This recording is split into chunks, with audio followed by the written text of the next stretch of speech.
labai prisimenu, Andriu, kad aš pamačiau tavo parodą pirmą.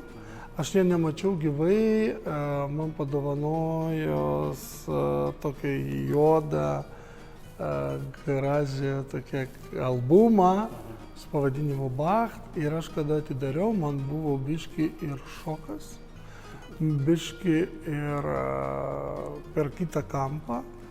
Ir žinok, ta knyga pas mane pragulėjo daug metų.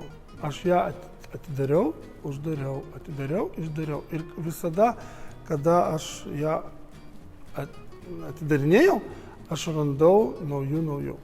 Ir vieną dieną praėjo labai didelis tarpas. Aš prisimenu, tai buvo 2017 ar 2016 metais. Ir aš atidariau tą knygą. Nes tie žmonės jau pasikeitė, jie žmonės jau tapo personažais, nes ten buvo daug jaunimo. Ir aš atidariau.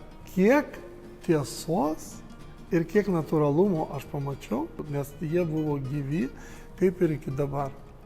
Aš vėl atvažiavau, aš vėl žiūriu tas nuotraukas ir aš prisimenu kiekvieną nuotrauką, kaip stovi Kristina, kaip stovi ten pora, kur Romas ir neromė. Ir aš viską prisimenu, kiekvieną nuotrauką. Tai čia ne komplimentas, ne pagirimas, o čia yra tiesa. Tiesa, kurį tu galėjai nufotkinti ir įsiamžinti, už ko tau tikrai Romų bendruomenė yra dėkinga.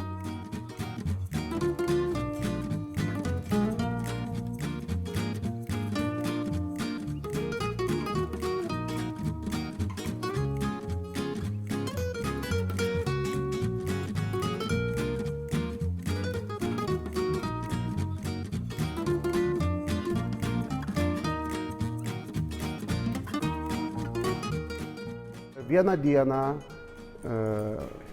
būtent po Lietuvos nepriklausomybės, reiškia, 2004 metais buvo pradedamas griauti visa gyvenvietė.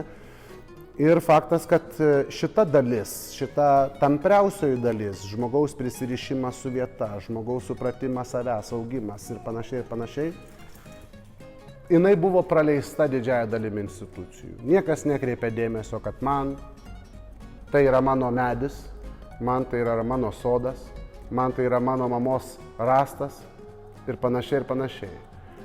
Reiškia, vieta buvo išgriauta, mes žinome visą kriminalinę situaciją, bet kriminalinė situacija perdengė visą, mano nuomonę, svarbesnį elementą. Jis uždengė tai, ką šita paroda turbūt ir bando parodyti. Bando parodyti skirtingas žmonių istorijas.